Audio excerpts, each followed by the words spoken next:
We are going to pick up right where we left off.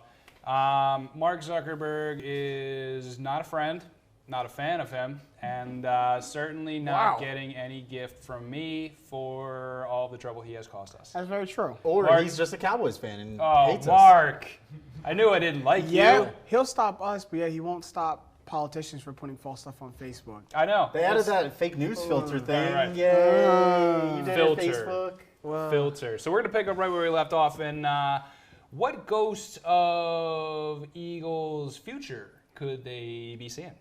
The ghost of Eagles' future, I mean, to me, it's the fact that should you get to the playoffs, any team you play is unquestionably better than you, right?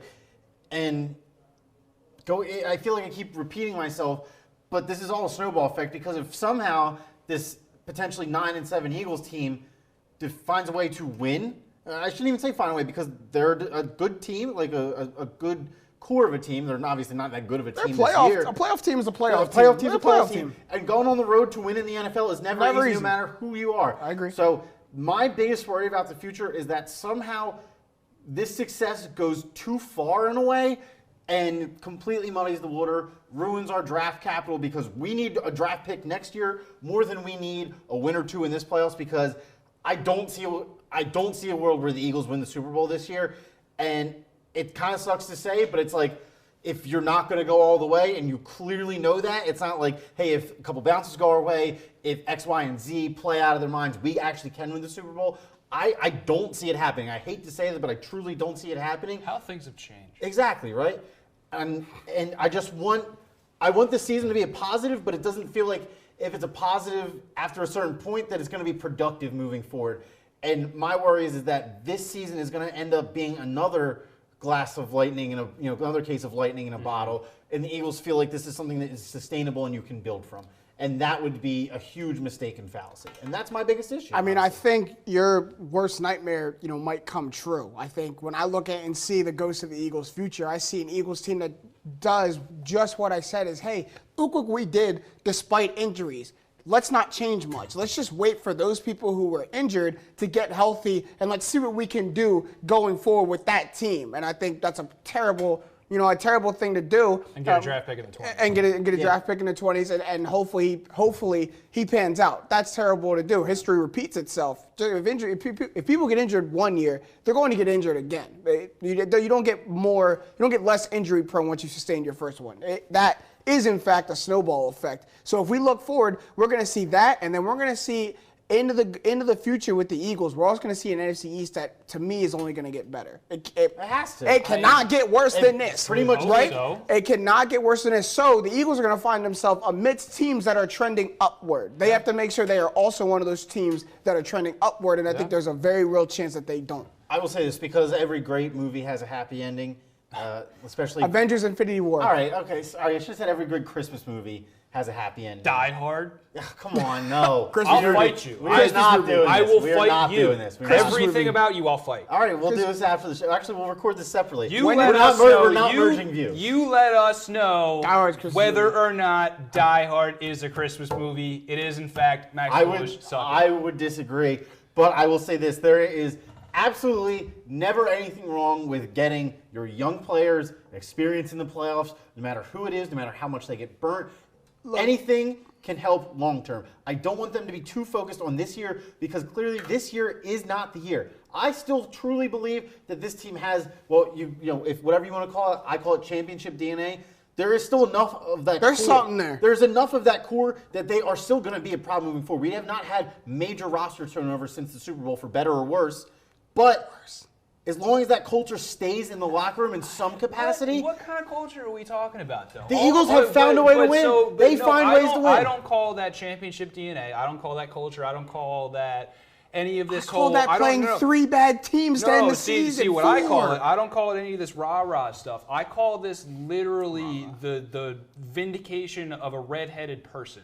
It is literally all been on Carson Wentz being pissed off. Yeah. That dude missed the most important run of football this city has ever seen, and it has literally been only him that has been winning these games, and it has been purely because he is angry. He is upset, and he wants to prove that he should have been the one to do that. He wants to knock all of these people who are still, all of these championship DNA people who are still holding on to a quarterback who is not coming back here, who are still on his side. He wants to knock all of that out of here because let's be honest, the only people that have that DNA are the people who are under suspicion for being the rat. It's a very weird dichotomy where it's just I purely think this is some dude from North Dakota who is picking up a figurative shotgun and just going, I'm shooting whoever's in my way. Hey, I have pieces that I agree with both of you. One with the Carson Wentz thing. To me, Carson Wentz is in the analogy of when like you go on a vacation with your friends and you black out or you miss the best part of the night, and on the ride back everyone's talking about don't drink, kids. Everyone's talking about remember, and you're sitting in the back and you can't relate to any of it. You were on the trip. You were on the trip, but I want to get chocolate wasted. Yeah, but I don't remember any of it. And until Carson Wentz gets that, whatever that monkey is, whether it's going to the playoffs and playing a playoff game, whether it's making a deep playoff run, whether it's winning a Super Bowl, there is something that Carson Wentz has to get off of his back and off of his shoulders so he can come join the clubhouse, so he can say, yeah, I remember those times, I remember what it was like. Him, and then it does well, I think, it does better for the rookies and the young players, especially maybe the second and third string guys who are having to play. It does better for them to go into the playoffs and lose, get a taste of what it's like, and now have a chip on your shoulder than it does to get kicked out in the last game of the season because you can't be the Giants. It does more to go to the playoffs and lose than it does, obviously, to not go to the playoffs. And you said muddies the waters. I personally don't think Philadelphia needs that. The Scookers are already dirty enough. Oh, nice. Clean water. So my ghost of the Eagles' future is these whole reports that Deshaun Jackson is eyeing a second-round playoff return. Does anybody wait? Stop me when you hear the crazy part. Deshaun Jackson. Nobody is eyeing a second-round playoff. There it is. Winner Ding, right ding, there. ding, ding. You got it. Something So, chicken, egg. You tell me. It's wishful thinking. Are you not going to welcome Deshaun Jackson back if he wakes up one day and does high knees and goes, yeah, give it a go today? Like, are you not? Do I really want a 32-year-old coming off of a sports hernia surgery to try and be my number one? Look, I don't personally. Didn't we just have the anniversary of T.O. going to the Super Bowl game and playing Let's not call Deshaun Jackson. I'm not calling him T.O. Owens. I'm not calling him Terrell Owens. No, I'm saying we've seen it. Is that not one of the NFL's 10 best receivers in history, Terrell Owens, we're talking about? That's not. I got some words for you, Roger. But anyway, that's going to bring us to halftime. And usually right here we plug Hit 'em High. But we would be remiss if we did not mention what the challenge that is going on right now for the NFL's Walter Payton Man of the Year. Friend of the program, friend of the family, MyNEWPhilly family, Malcolm Jenkins is the Eagles nominee. And this is what, the third time this man has been nominated? Third time, and I feel like row? I don't think in a row. Not in a row. I don't think in a row. 2 years ago, I believe it was. I forget. Chris Long. Chris Long. Yes. But Malcolm, this is his third time being nominated, and he hasn't won. We've done work for the foundation, and what this man continues to do in literally every place he has lived, played, and just been Malcolm Jenkins. Yeah. He gives back to the community, to the children. And he doesn't just stop once he leaves. New Jersey, Ohio, Louisiana, Pennsylvania. The man has an active hand in doing so much good there that it's kind of it's wild to me how he has not won this award before. So that being said, go on Twitter. This has to be the year, and we're going to make it the year because now keep in mind the votes only count on Twitter. So Twitterverse, you're a dark and mysterious thing that I do not want to understand, frankly, because I have jumped down some weird rabbit holes. Yeah. But that is not the point. Not the point. Go on Twitter and hashtag WPMOY challenge for Walter Payton Man of the Year. If you can also go to votejenkins.com to support in the challenge, but remember the votes only count on Twitter. Let's do it. So we're going to make this happen, honestly. Yep. I know I've already put it out there. I've done it on the Trust the Process social media accounts. So it's time for you guys to step up back home and get our man this award. Yeah, just like you did for Oscar Lindblom, getting him to the All-Star game. Absolutely. Fantastic job. That's this week's thing you need to do from us. There you go. Yes. Last week I was think Oscar. every week this we need to week start was giving Malcolm. them some homework. There you go. Every week. Keep their minds sharp. Halftime homework. You did it to Halftime yourselves. homework. We're checking scores. We're doing it. So bringing into the second half of the show, we usually do rapid fire, this, that, the other thing. Something fun. And what we think is fun this week is stocking stuffers. Oh, I like that. I love getting deodorant. Low key, stocking stuffers are lit. Like I open my presents, the 2 I get now, 2 or 3 under the tree I get, and then I always go, oh my God, I got stocking stuffers. Wait, you don't go stocking first? No, I go presents first. I go stocking first. I go presents first, and then the stockings are little perks afterwards. And I'm like, man, I need nice pair of socks. That's fair. I might try that. So our first stocking stuffer, who are you guys giving a lump of coal to this year? I'm still giving it to Mike Groh. I don't care. I don't care how good the offense. I mean, it hasn't even looked that good. FMG, baby. 2 of the last 3 weeks, and those 2 of the last 3 weeks were against like 2 of the worst 4 or 5 defenses in the league. So yeah. So instead of getting 10 pieces of coal for Christmas, Mike Groh only gets 9 now because he got 1 piece removed from his total. But he has stunk it up this year. I am not going to shy away from everything previous of the last 3 weeks. There has been a lot of questionable things happening on the Eagles' offensive side of the ball, and new personnel or not, you got to find a way. And frankly, the guy hasn't done anything to instill confidence in me or any other fan. I've said it before and say it again. If your own dad fires you at the minor league level, the college level, you do not deserve a promotion to a team who is actively trying to compete for a title. So do you get 10 pieces of coal? I don't know. That's insane. That's what I'm delegating. I thought it was just one big old lump. My whole idea of the coal thing is stocking. It's not a box. So for me, it's how many pieces of coal do you fit in the sock. It goes how big the stocking is. Yeah, that's what I mean. I don't know. 10. I don't know how big your coals are. I think 10's a fair. It's a lot of coal. It's a fair number, but it proves my point. You know what they say about big stockings, James? On that note, I'm going to go with Antonio Brown. Antonio Brown gets a lump of coal. The very least gets so many lumps of coal. I'm not even really going to go into really why. Okay, I think we all know why. Twitter account of the year. Yeah. Talking about Twitter account of the year. Do I think? Look, let me put this out there. Do I think that Antonio Brown was wrong on every single thing that transpired? No. Do I believe a good 95% of it? Absolutely. And just the way he went about his year of 2019 in itself, Santa Claus doesn't look at that year. Yeah, Santa Claus doesn't look at this year and say you deserve presents. You deserve coal for this year.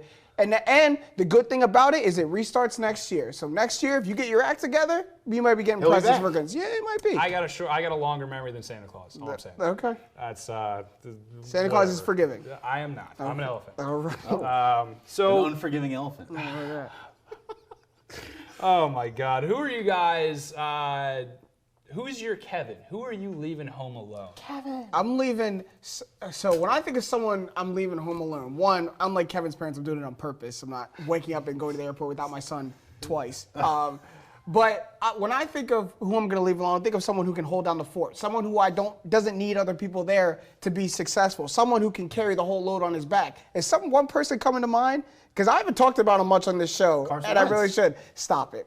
LeBron James. Don't ever put them in the same sentence ever. LeBron James. Ever again. I'm sure they're good friends. LeBron James was home alone quite literally in Cleveland for the last 2 seasons that he was there and took them to the finals both years. And when he even did have help, the first time he went to the finals, had to do it alone because of injuries. LeBron James is no stranger to being home alone. He's no stranger to warding off Warriors when they come in. So, LeBron James. See how deep I took that analogy? There it is. See how deep I took that? All right, so I'm taking the complete opposite approach. I'm leaving Ben Simmons at home alone so he can figure out a damn zone defense. That's what I'm doing. Heat up the doorknobs. Put your Hot Wheels at the bottom of the stairs, Ben. Do what you got to do. It is up to you to figure out how to swim. You need to figure out how to survive on your own because without you, this team will not. They won't complete the process. This team won't win a title. This zone defense, not to go off topic, this zone defense has me shitting bricks. And I excuse my language in the holiday season, but it is very, very disheartening to see teams say, hey, we're all tired after playing 3 games of pickup in a row, 2-3 zone, and we're going to go on a 20-8 run in 4 minute span. And that's happening consistently, not good. So, Ben, you need to spend some time home alone in the weekend. Figure it all out. Figure out what you need to do. Shoot. And, you should get that checked out. I should. It's my allergies this time. Yeah, Gesundheit. Yeah, thank you. I'm going to more or less follow the lines of the movie script and the most forgettable people that I can think of. Okay, this will be fun. I'm Can you remember them? I'm leaving Matt Klentak at home. Oh! I'm waking up. I'm going about my day. I'm going to PHL. I'm hopping on my flight. But you know what the thing is? I'm not sitting up in my seat in a panic. I'm not going, Matt! No, it's not me. I'm just, Matt. Huh. You're probably He going. probably won't. The analytics even if he does. The analytics probably told him it wasn't that going to be. No, Exactly. the numbers told him he could sleep in. Well, numbers lie. Numbers lie. It's the holiday season. You know you need an extra 30 minutes. And unlike his alarm clock in the morning, George Girardi is going to wake him up this season. Oh, Joe's going to have to do it. Stick in his ass. But so Matt, sorry, bud, but I'm not sorry. You don't go to Paris with the family. Yeah, I'm enjoying it. Who's the angry elf? To me, the angry elf is someone who we saw on social media is very angry. Shannon Sharp had a day with him. Skip Bayless is the angry elf on this Monday. I mean, he quite literally almost broke into tears on national TV today. We saw him throw his Zeke jersey in the trash and struggle to close his own trash can. And there's just nothing that screams L or fail more than Skip Bayless right now. He needs the angry elf, and there's really nothing he could do about it but just hope and pray that the Eagles lose against the Giants to have some glimmer of hope in his holiday season and in his NFL season. Honestly, for an angry elf, I wish I had a better one than this, but Jake Elliott has got to be one angry little guy today because he is not kicking too well as of late. I'm waiting for the soundbite of Jason Peters just threatening to absolutely kill him. You remember that? Yeah, I do. It wasn't even. It was like no, but that one was like you better not miss. This one's actually like Jason Peters threatening. Yeah, I mean, look, like I said a couple weeks ago on air, like Jake Elliott has been one of our best players this season. I feel like I kind of cursed him, and so that's on me. My bad. Kiss the back happens. Just every time they cut to him, like. I guess maybe it's because he doesn't usually have this bad of games, but he was pissed. Like you see kickers salty, but he struck me more as legitimately angry as opposed to like oh my god, I can't believe I did that, or like I gotta get him next time. Like he was like I would not have wanted to mess with Jake Elliott. Like, even Jason Peters, I feel like at that moment in time, be like, all right, I'm gonna leave the kicker alone. Jason Peters is never afraid of a kicker. Okay, Jason Peters is never afraid of anyone. There's missing field goals, and even though it was 50, 51, both 52. Of them he missed for 50 plus. The fifth, but the second one was, it came off the foot. Even if it was a 20-yard field goal, that was a miss. Like the way it came off the foot, you could tell. My angry elf is going to be none other than the head elf himself, Jerry Jones. On a shelf? There you go. The elf on I might as well put the man on a shelf because for some reason he just he's the only owner that has press conferences after every game. And now I know it's because he has way too much pride and still has a hand on everything the team does, but let's not forget, he is not only the owner, he is the president and general manager. Right, but he is the entire front office of that team. Have some humility. Like, you know what I mean? Like, no, Laurie, you're not getting Laurie out there every week. Like, no, the man has fucking pride. I'm sorry. The man has pride. Whoa. Nice. Woof. Curse all over the place. He gets me riled up. He does. Have some humility and don't just go moan and groan on national TV about how this, that, and the other thing, how you should have fired Jason Garrett 2 seasons ago and now everything's biting you in the rear end. Like, grow up, grow a couple inches, and get off the shelf. Like, this guy, it's way too much. This guy? Who do you think you are? Who's this guy? Moving on. This one's my favorite. Who is the drunkle? Who's the drunk uncle that's just sitting there, leaving a butt print in the family chair, who's just sitting there getting drunk, just ruining everything? I got two. Go ahead. Angelo Cataldi is your uncle who's too drunk off liquor. That's a good one. Oh, he took mine. And Howard Eskin's your uncle is too drunk off wine. That's really good. Very distinctly different drunks. but both of them are just insufferable after 10 minutes. And I'm not going to say anything more. And that's it. The proof is in the pudding. My point is made. The proof is in the pudding. For me, the proof is also in the pudding. As soon as I saw this question, there was one person that shot to my mind, and that's Charles Barkley. Chuck. Like Chuck. That's terrible, man. Chuckster has moments. He's hilarious. I get that he's hilarious, but he's hilarious in a drunk uncle way. He's hilarious when it doesn't affect me. When I need him to actually make a point, when I need him to actually say something, it's like, oh God, here goes Uncle Charles again. There it goes. He's talking again. When he gets going, there's no stopping him. And I actually really wish that, youngins and kids growing up today can see the dominant Charles Barkley. The Charles Barkley that was NBA MVP. The Charles Barkley that was leading teams to the finals. Not goofy Charles Barkley who says these corny one-liners on TV. I can't take it. And I'll say this. The even crazier thing about your comparison, which is spot on, honestly, is that the one time where he did say something that was actually right with the whole Joel Embiid thing, nobody was immediately acknowledging him because he was right, because it's like, hey, Uncle Charles is doing that thing where he talks again. Yeah. But wait, actually, he's kind of making sense this time. But nobody wanted to say that he's making sense because he never makes sense. Well, and no one wanted to be the first one to say that he's actually right. You don't want to be the first one, and you don't want to jump in, because once you jump into that conversation, you are liable to get something that doesn't make sense right after it. Yeah. So it's like, I'm just going to see it from afar, and it happened to play out. And you either need to agree or you need to disagree, and which of those options is worse? Yeah. Yeah. Wow, that's actually a really good point. Yeah. Sorry. I'm going to go Jeff. You definitely took I definitely did. You took Cataldi. Yeah. I'm going to go Jeffrey Lurie. For some reason, I can just see, and I'm going to love it if it happens, I can see just a whole cutout of Lurie coming down off of some high-end bourbon and just looking at Doug Peterson square in the face and going, "Look what you did now, you little jerk." You know what I mean? I can see that coming. He's the guy who comes down off a shot of bourbon, looks at JJ, I think, a Whiteside's draft profile, and goes, "That guy." This one. This like is him. The one. Stanford? Yes. Football, high emotional IQ. Right. So we're going to be moving on to tap outs, guys. So who wants to start it off? I'll start it off. Oh, nice. Mine's. There you go. I rarely start, so let me start. Let's go. We are in the season of Yuletide. I've heard Christmas music for the past, month and a half.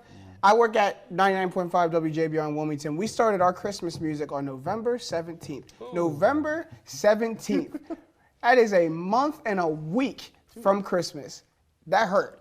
So, over this last month, I've heard so much Christmas music that I can't stand it anymore. There are only 2 songs that I'm not sick of. Only 2 Christmas songs that I enjoy listening to. That's the one. I know one of them. That we came into the opening. Miss Mariah Carey. Will never get tired of that. Talk to me, girl. And the Jackson 5, Santa Claus is coming to town. I love Little Michael. I love when Little Michael gets it going in that chorus. Those are the only 2 Christmas songs that I won't be annoyed once it comes on. Everything else has been played out. I can't stand everything else. Everything else has been played out. That's what you got. That's totally fair.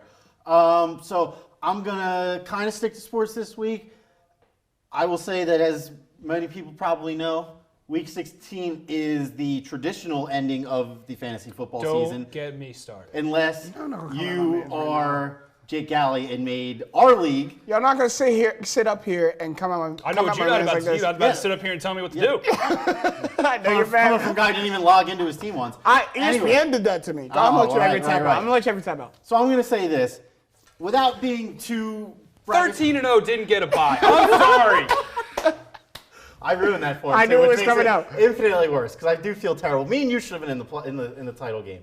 Anyway, get right. All I'm going to say is this.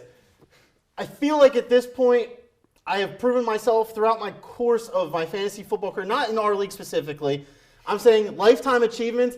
Compiled on my success from this year, I'm 1 week away from winning a week-long pick every game against the spread pool and probably making myself a nice chunk of change. Whoa. So I think I'm literally going to do this next year. I'm going to offer my services because, as far as I'm concerned, fantasy football is a net positive for me. Any year that I don't win money is an anomaly for me, which happened last year. It was the first time in 4 years that I hadn't won a league of some kind. So I'm going to say this now. If you want the early bird special, you find me on Instagram, Twitter, Facebook. You find me anywhere. First 2 people hit me up, I will give you free fantasy advice. If you don't believe me, you want to check my records or anything, I will happily show you all of my league histories from my last few years. At this point, I feel like I'm at that tier where I can just be like, hey, I'm better at fantasy football than damn near everybody I play with. Damn near everybody. You did great, buddy. You did a great job this year. Max Berry over here. You did a great job this year. I'm tired of not putting my skills to their best use, and for all the time that I put into fantasy every week, I feel like I should be getting a little bit more money out of it than I already have. So you know what? Let's make it happen. If you want to be my first client, I know maybe this guy might. This guy does. We'll make it happen. You okay, and man? I'm going to throw that out there because, you know what? That's a big step. I'm a content creator. You okay, man? How you doing over there? Look. So Free. I had a winning percentage. I did math. I don't do math, okay? I don't do it. I had a winning percentage of over 850. I went undefeated. damn high. You're telling me. That's pretty damn high. Oh God, I went undefeated in the regular season. Ran the board. I'm not just talking about easy, like tough wins. I had McCaffrey and Cook because someone doesn't know how to draft. Oh, look at me. McCaffrey and Cook was literally running over the competition. Nice. Jacob Galley not only doesn't give the number 1 seed a bye, makes the first round week 14 and 15, and the championship, because who needs a second round of the playoffs, week 16 and 17. Yeah. Players are sitting. This league is a train wreck. So what we're going to do is we're going to put Jake Galley's Instagram, Twitter, and Facebook handles. And this week, right? We are going to see you next week. Wow, I didn't even make that call. Thank you for tuning in for another episode of Trust the Process Live, only on MyNEWPhilly, where something's always new and everything's always Philly. That was a layup, JJ. All I want for Christmas is you. That was not a layup. That was more of a running one-hand floater, and it was cash money. Score check.